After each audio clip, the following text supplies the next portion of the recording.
We're pleased today to host for the first time Arizona Metals. And we have our dear friend Duncan Middlemiss, who we knew as the initial mine manager at Macassa when Kirkland Lake Gold was formed. And then we knew him when he sold St. Andrews Goldfields to Kirkland Lake Gold. And then we knew him as chief executive of Wesdome, whom we host tomorrow. So it's an oldie but goodie. We got Duncan here to tell us about his next gig. And the maiden resource is going to come in June. So he's just digging his holes and drilling. And I'll let Duncan tell us the story, please. Thanks, John. I feel like I have 50 years of experience all rolled into 35. So thank you very much. Thanks to you for hosting this event. We really appreciate it. I'll get in here. Forward-looking statement, of course, obligatory. So Arizona Metals, we've got two assets. You can see them off here to the right. We've got the K mine, which is our polymetallic VMS deposit, which really has been the flagship deposit of the company. And over to the west of Phoenix, we've got the Sugarloaf Peak, which is the gold asset that we have. So really, what really distinguishes both properties, I would say, is location and infrastructure. Very conveniently close to highways, power, water, certainly very good. I would say both projects do demonstrate a lot of scale potential with the K deposit, certainly a depth and on the property through the accordion-like folding of the VMS environment. I would say that that does bring a lot of prospectivity to us. Sugarloaf Peak is a shallow deposit, really historic resource, only down to about 70 meters. Certainly shows good potential along strike, which would be really good. So we are going to drill test that later this year. Now, this is one of the things John asked me earlier, why I got interested in Arizona Metals, and I would have to say that some of these intercepts, which you can see here, definitely were of intrigued me. K-mine drilling, I mean, 93.3 meters at 8.3 grams of gold equivalent, or 125 meters at 2.2% copper equivalent. I was, questioned them right off the bat. I said, why are we reporting in gold equivalent and in copper equivalent?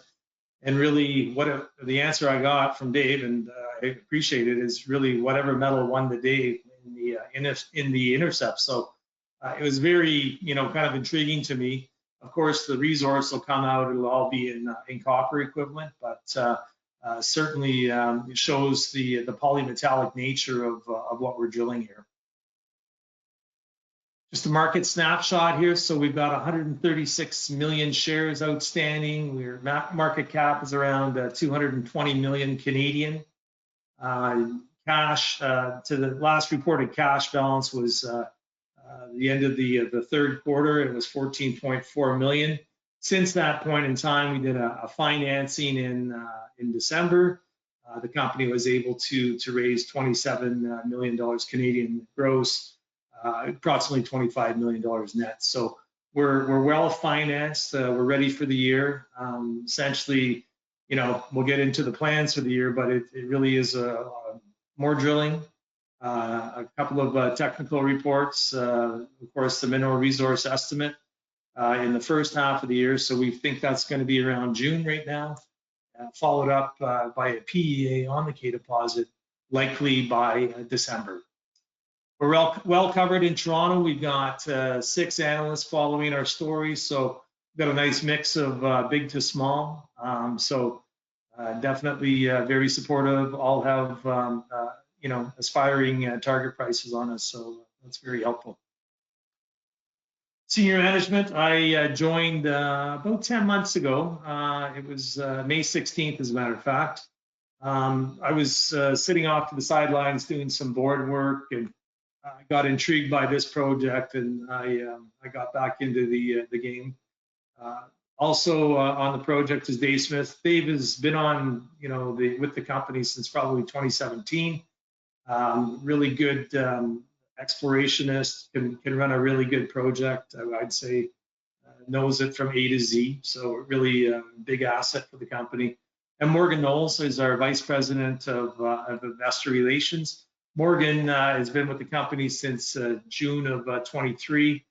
Does a great job in investor relations and outreach, and we're really trying to get our message out there as to the attributes of Arizona Metals. So, board of directors, we've got Jacques Perron as our chair. So Jacques came most recently from Pretium, which he sold to Newcrest, which was taken over by Newmont, of course.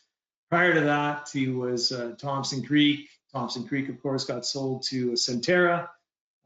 He's currently on the board of Franco-Nevada. He's on the board of Centerra. Jacques and I worked together back in the days of St. Andrews, 2008, 2013. So we've had a very productive relationship, I would say, since that point in time. Catherine Arnold is an Arizona-based director. Catherine Arnold's specialty is permitting. She worked exclusively with Hudbay, permitting the Rosemont copper operation. She runs a private consultancy now, real asset for us to have. Rosa Espinoza, she's also a Arizona-based, she's a mining engineer by trade. She does consultancy. She's done some teaching at the university. Very well versed in, I would say, the Arizona space, copper especially. It's good. The next three directors, Rick Vernon, Mike Pilmer, and Connor Dooley. These are all Toronto-based directors. Rick was the head of investment banking for PI Financial. Mike Pilmer is a financial person by background. He's had various executive positions with Hollinger and Stronach Group and things like that. So very well versed in terms of financial reporting. Also, Connor Dooley is our corporate secretary and our legal advisor. He works with Weir Fools. He's a partner. So I think we've got the bases covered, certainly with the board.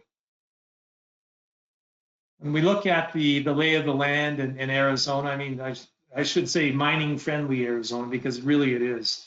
And just, #1 producer of copper in the U.S. We look at all the different projects that are here, and it's very impressive. And it really, there's a lot of things going on in Arizona right now, and definitely copper production is first and foremost. You can see where K Mine is. It's right on the highway north of Phoenix, going up towards Flagstaff, Highway 17. Sugarloaf Peak on Highway 10, just go towards California, about 2.5 hours west of Phoenix, and you'll go right by Sugarloaf. So again, really well located, great infrastructure, good projects. K Mine, I mean, we've been able to, we've got about 130,000 meters of drilling into there. We're about to do, the first compliant resource coming up in June, as I mentioned, and we look forward to that. We're still drilling, as a matter of fact. We're drilling essentially because we got a later discovery. We announced the discovery of another part of K, we'll call it. We call it K2. We'll get into that a little bit later, but really what we're trying to do is make sure we get inclusion of the K2 into our resource coming up. So Sugarloaf Peak, you can see here, it's got some pretty good metallurgical recoveries. It's historic resource of 1.5 million ounces at 0.5 grams per ton gold, and it's only down to 70 meters. Again, that's a historic resource. So what we plan to do this year, I'd say the start of the Q3 period, is to verify some of the older drilling and then do some expansion testing along strike and perhaps a couple at depth, just to see what we have here. But certainly it has lots of upside also from what we can see. So what you can see here, this is all around the K Mine, and really it's a great belt of past producing VMSs. This is certainly, the VMS country, I would say. Really the best of the best, I think, is the United Verde. What you can see here is like a 30 million ton at almost 5% copper discovery. And I mean, this was from sort of 1884 all the way up to 1975. They then went underground below the pit, got another 3.5 million tons at 10.2% copper. So certainly, that VMS environment, it's high grade, it's well defined. Certainly, I think it bodes well for us, and I think we're definitely in the right neighborhood. So when we look at snapshot of K here, really, as I mentioned, good infrastructure, no royalties, which is amazing because K mine was discovered back in probably the late 1880s. So to have unencumbered by royalties right now is amazing. Currently, we've got an exploration plan of operations. The process is underway. We feel that we'll submit it in the third quarter of this year. I mentioned before, we've got a maiden resource slated for June. PEA likely, I would say December to get that.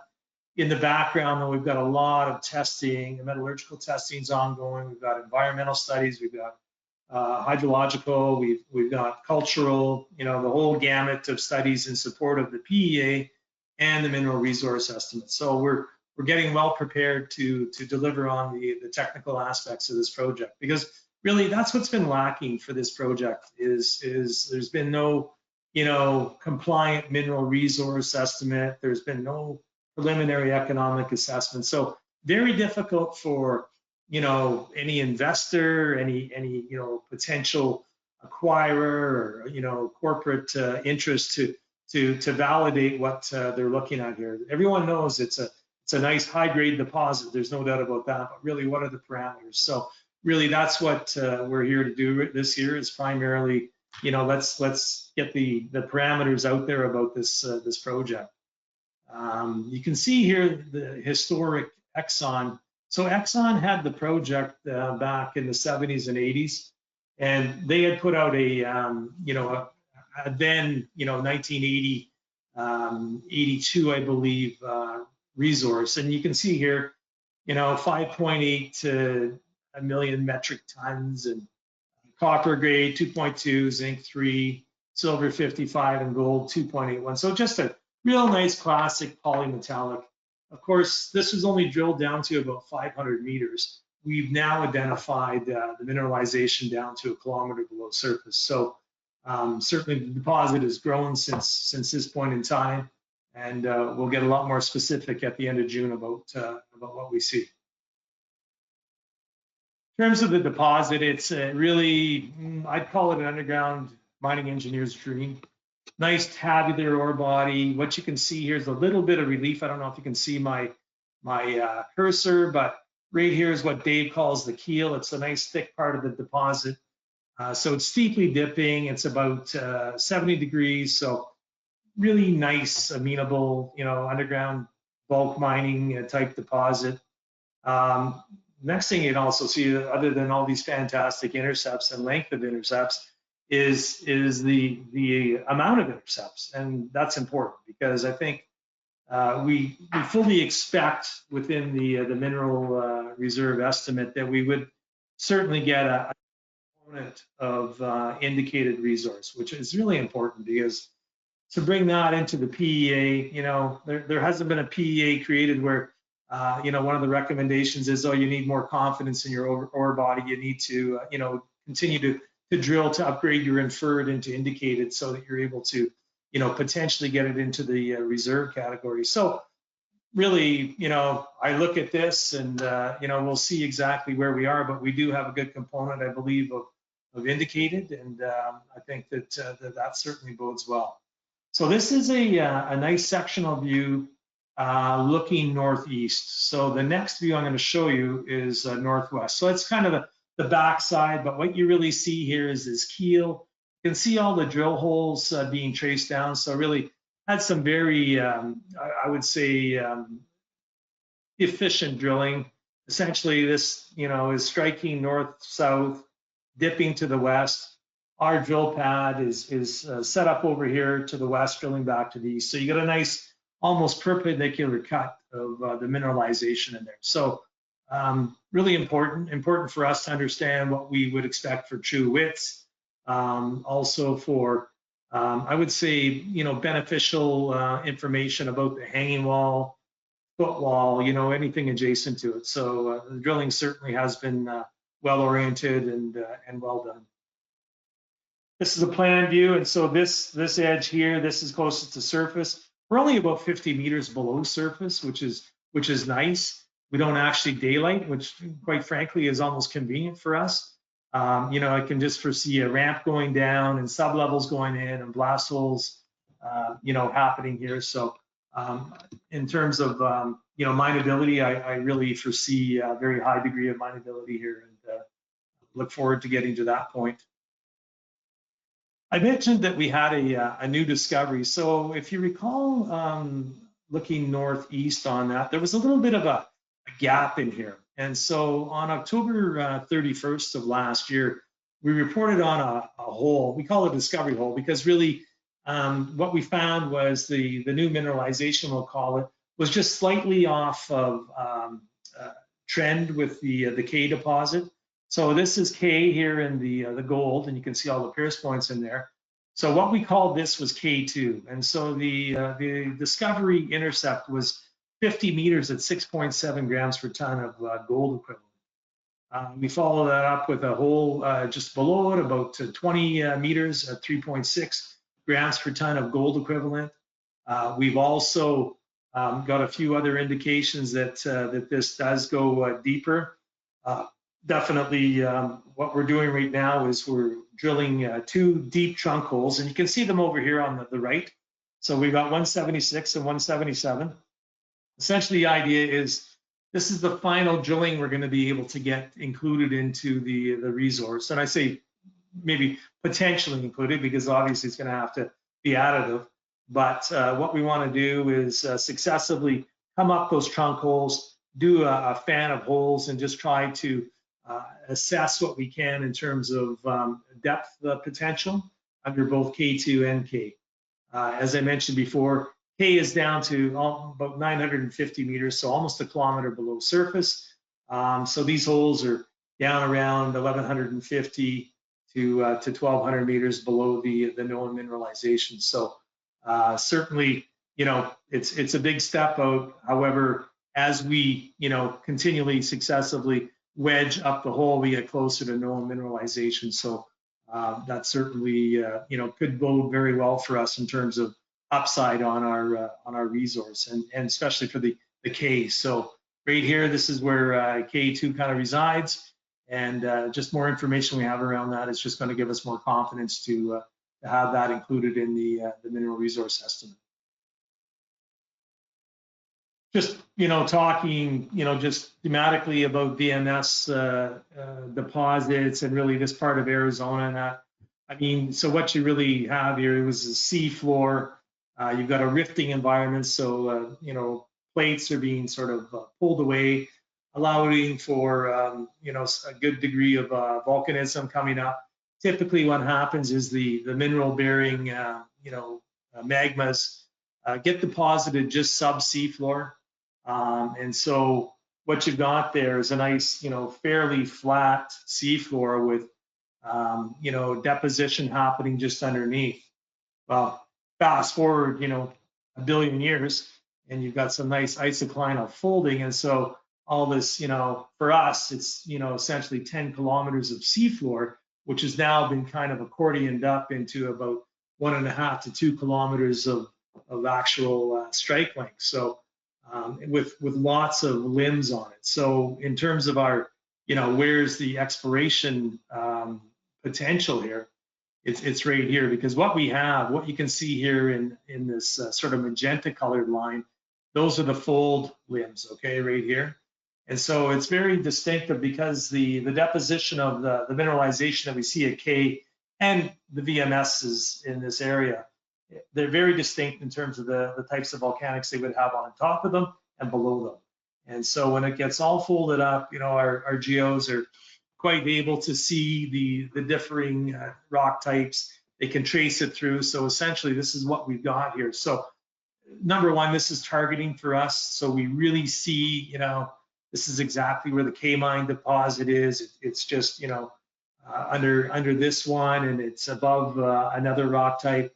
all volcanics. And so essentially you can follow that through the property. So there's a lot of exploration to do here.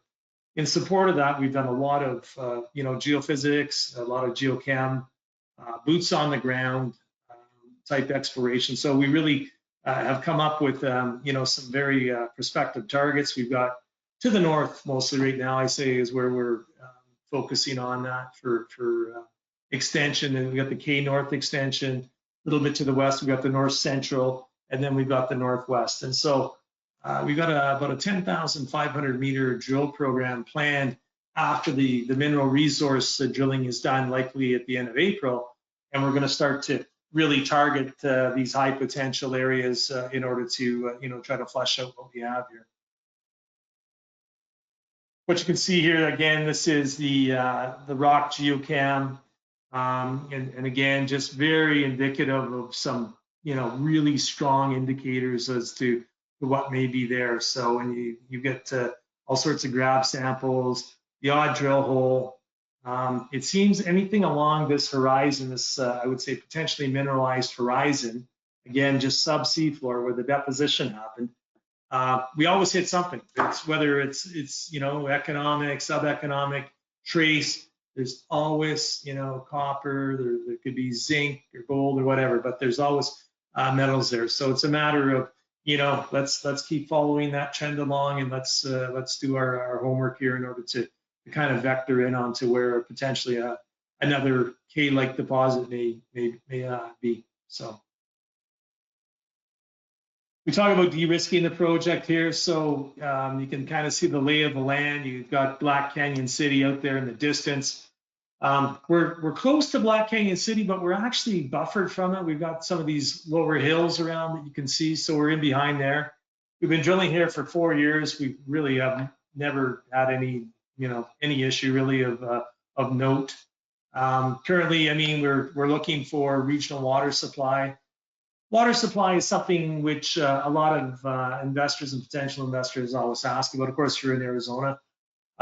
We do have, fairly close to us, the Aqua Fria, which is really the potable water supply for that basin in there. And so the one thing about potable water in Arizona in this area, it's all alluvial. So it's really sitting above the bedrock and, often not really surfacing out, but that's really where the water conduit is. What really we're looking for is more aquifers within the bedrock, and those are notoriously non-potable. They're salty, briny, they're full of sulphides, but they make great process water. One thing to note, the modern day mine probably recycles 80% of its water. So I think, we're not in bad shape when it comes to that, but of course we're doing the hydrology and everything else required to prove that. Duncan, is Yes. your business concept a 10,000 ton a day mill or something smaller? Well, John, really to be determined after the MRE. So I don't want to say too much, but it could be upwards towards 5. I think it is an underground deposit, so you're not going to get the bulk, kind of extraction that you would get out of an open pit, right? So you're not going to need a huge volume of water if it were a 5,000 ton a day mill. No, not at all. No. And is your land all private land? Well, where the K deposit is, and let me see, John, yeah, you can see it right here quite easily. So the blue outline here is the private patented land.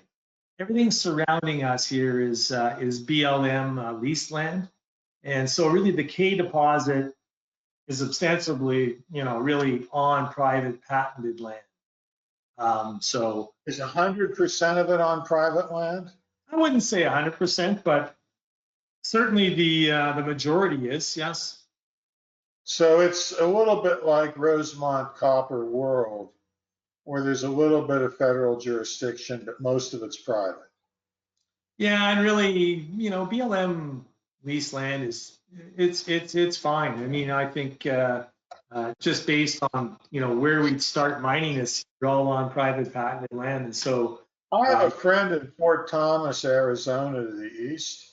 Yeah. Whose family's had a 60,000 acre ranch on BML ground, BLM ground. Yeah. for 150 years. And they're trying to drive him off the land because he's white. So you'd be surprised how woke they can get. Yeah. Yeah. Well, we haven't You're up experienced. in Canada, baby. Yeah.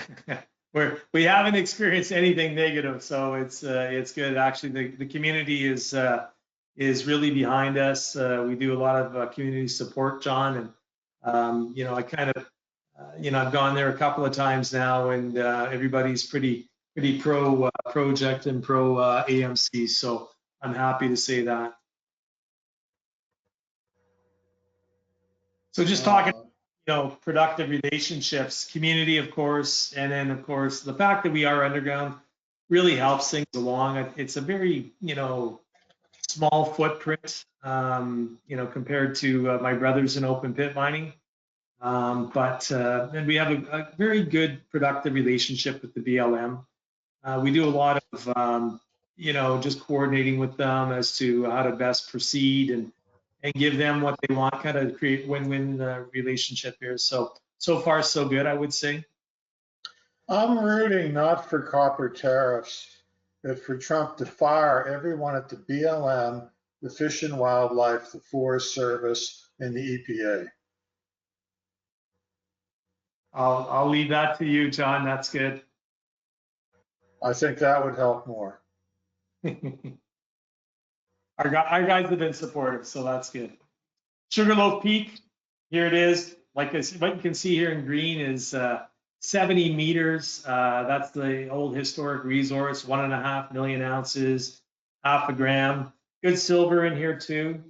So really, the thing is just screaming for further assessment. Let's just find out what we have here.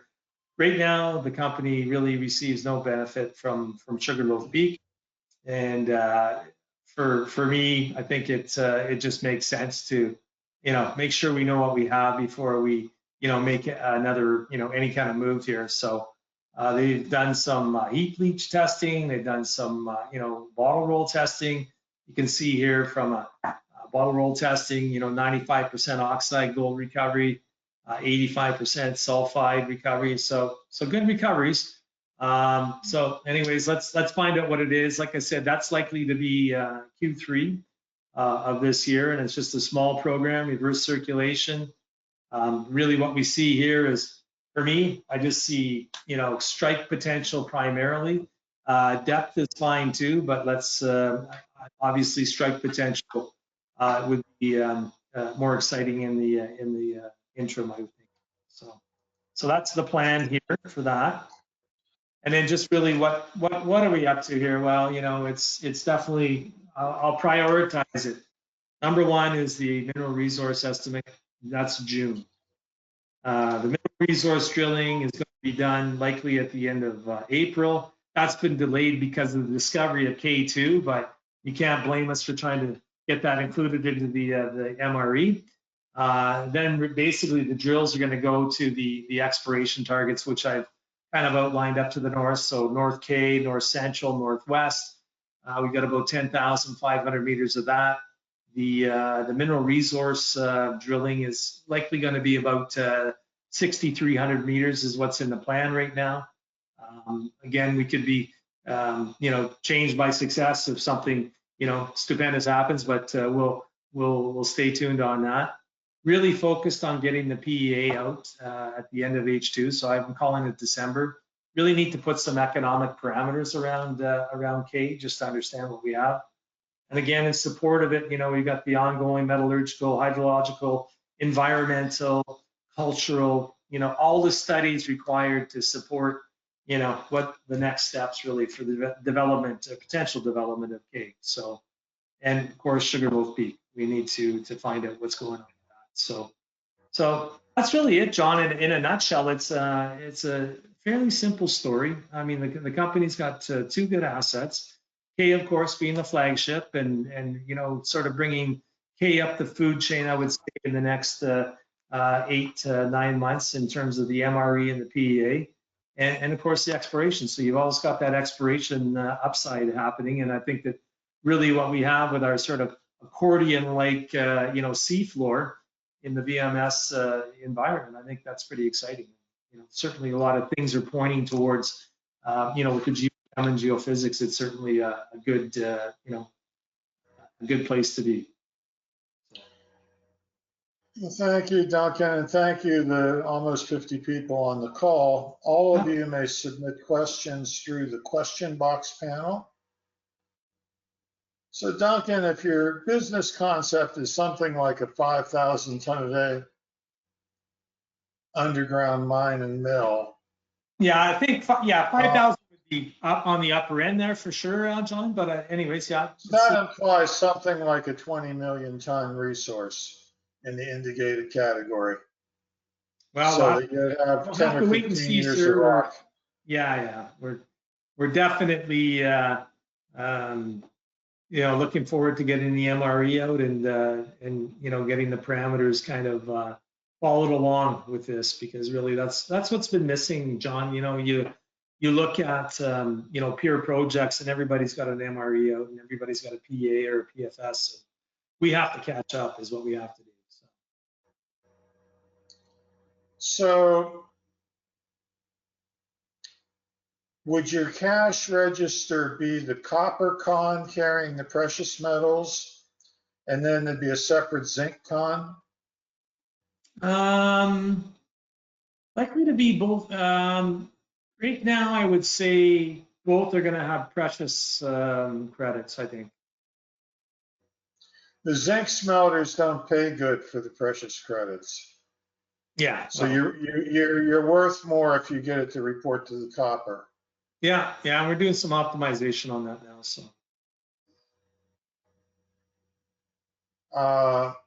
You talked about the bottle roll recoveries on the gold. Does that mean the recoveries on the VMS are poor, and that's why you didn't talk about them? I'm just busting you a little bit.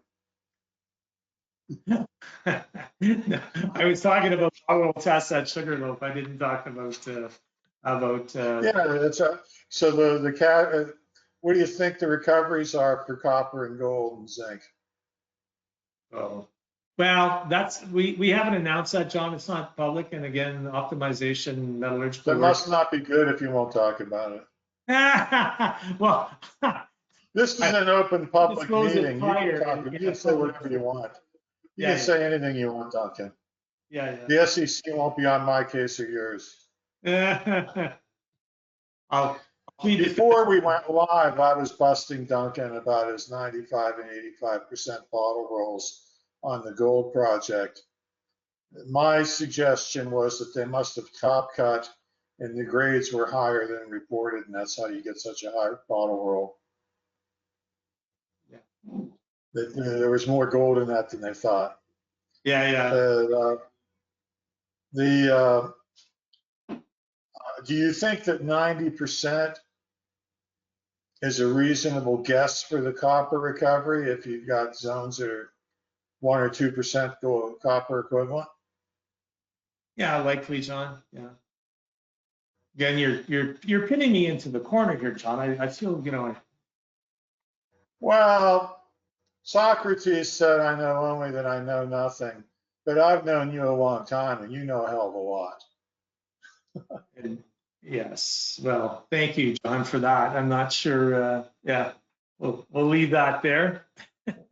You've got a working model on the back of the envelope, or else you wouldn't have, it must be decent or you wouldn't have taken the job. And again, John, and this is the whole thing, is that, there's been just a lot of speculation about this project. We got to stick a pin in it, right?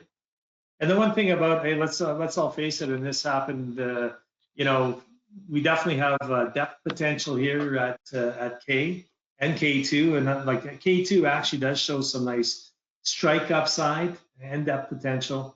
But your mineral resource, it changes with the next hole. Let's face it. And so it's a snapshot in time. We really, it's been a long time coming to get to this point. We really need to understand, what are we working with? Let's get it out there. And what are we working with? So the question box, first question is, what is your personal stock interest invested in Arizona Metals, Duncan? Well, I arrived here in May. I've got about 160,000 shares, I think, John, and adding, whenever Mrs. Middlemiss lets me add. So you have US $170,000 invested in the company. Yeah, I was probably close to, like, it was 300 Canadian, I would say, that I put in so far. So does your contract have a change of control bonus where you get 50 million if you sell the company or something like that? No, perhaps I need you to negotiate for me, John. I don't know. No, I don't have it. I have a How many options do you have and at what price? I was awarded when I joined. I'm trying to think now. I think it was $500,000 worth of options. So I think it's about 300 and just roughly 350,000 options at I think 208, John, Canadian. So you have 500,000 shares in option exposure. Yeah. So if somebody gets hot for the stock, they might own more than you. Well, they might, but yeah, in the interim, yes.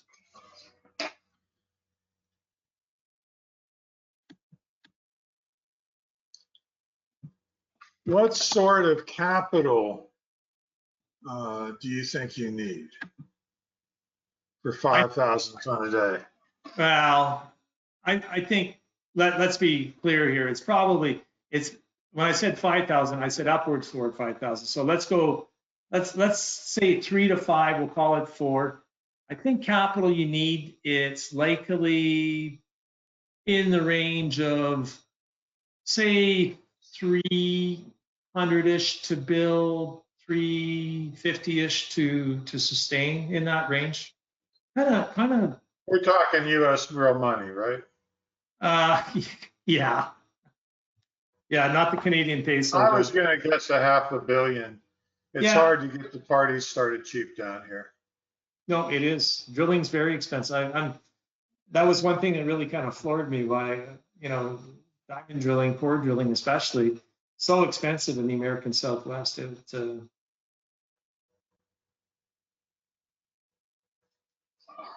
So we have a lot of banditos here. The new administration is floating easier permitting is coming. What in your current permitting plan could be accelerated? How could Trump help you? Yeah, no, our expo. So the exploration plan of operations.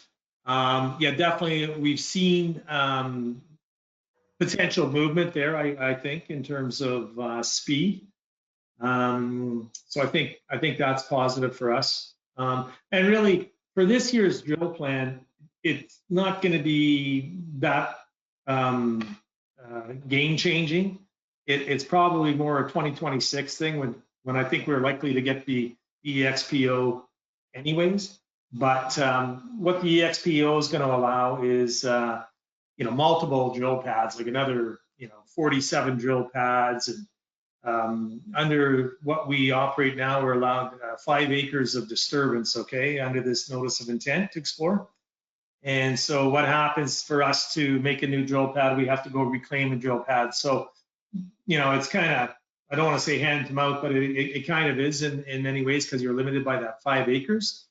I believe it's, I'm trying to remember the number. It's upwards towards 50 acres of disturbance here, Labo. So all of a sudden, that really doesn't become an issue at all, John. It's kind of you can go in and do what you want and explore where you want, because we've never really gotten right over to the western part of our property and really done, any kind of diamond drilling over there. So I think that could certainly be a bit of a help along in terms of the exploration potential of the program.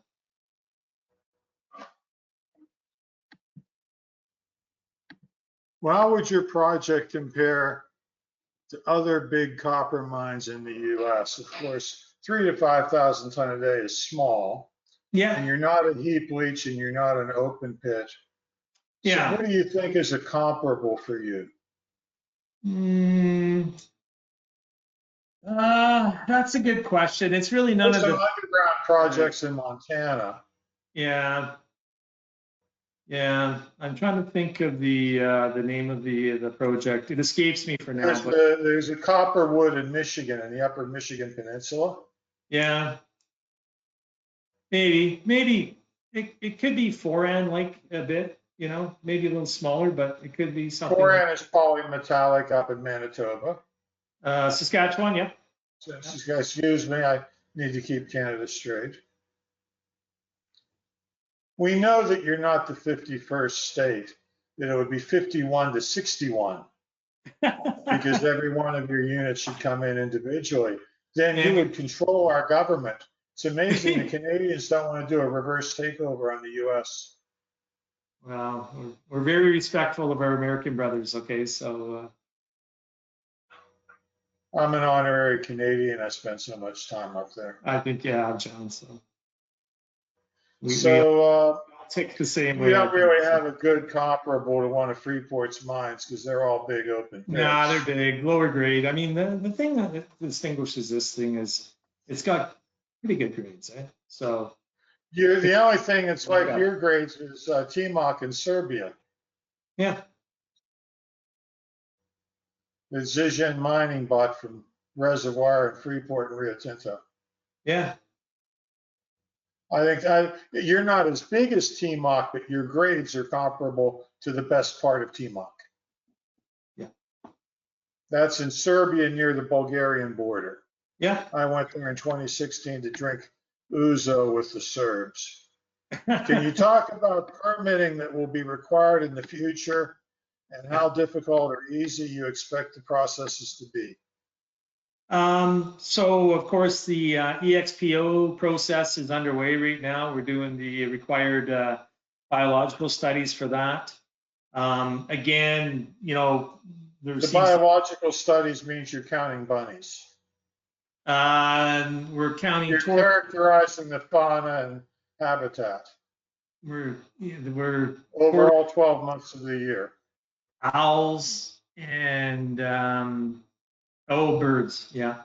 So I think the like I said, the EXPO, the exploration plan of operations, is what's on tap right now, and that's going to allow us full, you know, kind of unfettered access to the property to explore it. And then, you know, based on positive economic studies and, you know, oh yeah, we should build a mine here, then it's going to be the mine plan of operations, right? So how many rattlesnakes and how many scorpions does the biologist find? I haven't seen any personally, John. So it's good. You don't go there too often if you don't see them, right? Yeah, I go there quarterly. I worked on a project in Texas that had an old adit, and all the regional rattlesnakes hibernated in the winter in that adit. Oh, lovely. Like hundreds. So I'm sure you got some friends over there. Any species, anything besides the usual scorpions and rattlesnakes? No, honestly, the ones that they look at is this bird called the yellow-billed cuckoo. There's the Sonoran desert tortoise, and then there's the Mexican spotted owl. Those are really the species that they would like us to, you know, ensure that we have a good understanding of their presence, and that's fine. We've started that process, so it won't take too long. So we'll be up to snuff on that. Okay, once again, all questions are welcome from the group. Some of them are a lot smarter than mine. What are the key announcements we expect between now and the mineral resource? He wants to know which discovery holes will be a separate press release. What plans are there to get Arizona Metals on the radar of investors? Who are you pimping to? How important are the individual investors to the company versus institutions? I'll stop there. Yeah. Okay, that's a lot of questions. Let's see. So we're drilling. I mean, that's primarily our activity right now. So Where's the news flow? Well, drilling definitely until the MRE. So that's news flow up to the end of June. In terms of investors, all investors are important. I think I've been, somebody said, and perhaps it was me, that yeah, institutions, we really needed to get more institutional backing into Arizona, but really, you're not going to get that until you do an MRE or a PEA, because there's a lot of funds, John, as you know, aren't even going to invest in you until you cross that threshold. But every investor is important to us, okay? So further to that, I mean, we really are trying to branch out and really target individual investors. Morgan's got a really good, we're ready to launch on a brand new website. We're going to have a YouTube channel.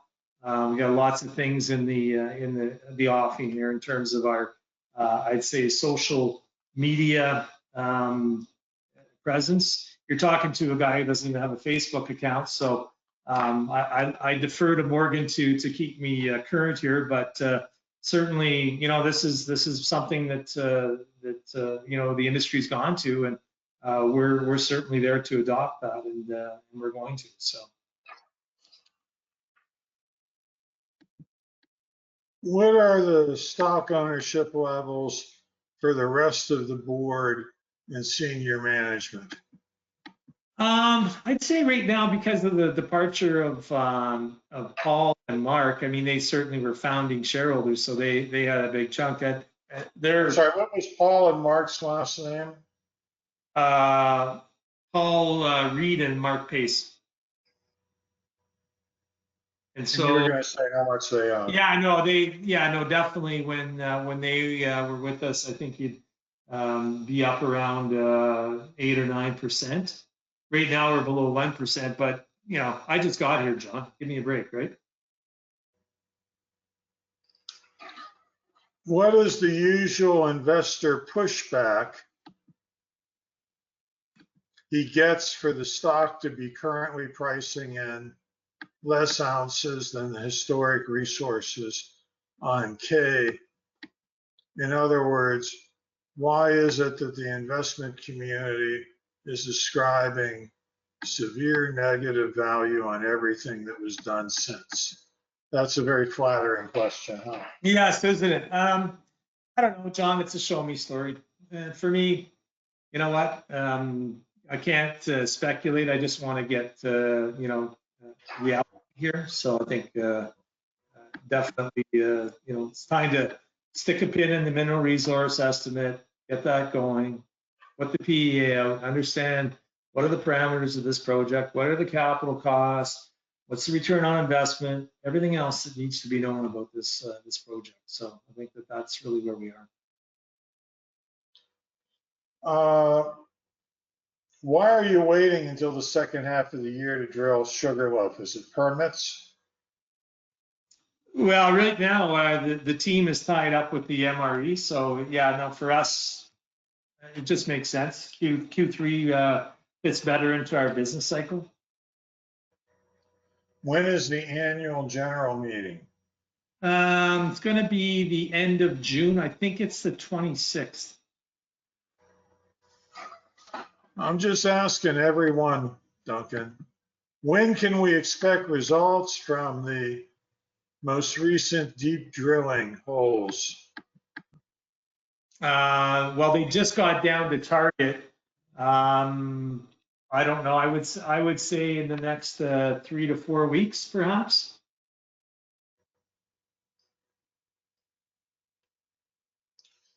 So, Duncan, congratulations. I'm glad you got a job. And you can get away from the cold weather and go to Arizona. Yeah. I have some friends in Phoenix that want me to visit, so I've been looking for an excuse. Okay. No. Send me an email and tell me what are some dates when you're down there. Okay. We'd love to host you, John. It's a great site visit. I just want to visit my old college friends, but you might have some good rocks going on. Those are some nice grades you cite. Yeah. Congratulations, and I guess we're going to be waiting for the resource and the PEA and the first drilling on Sugarloaf. Yeah, and the exploration drilling on the K property. Super.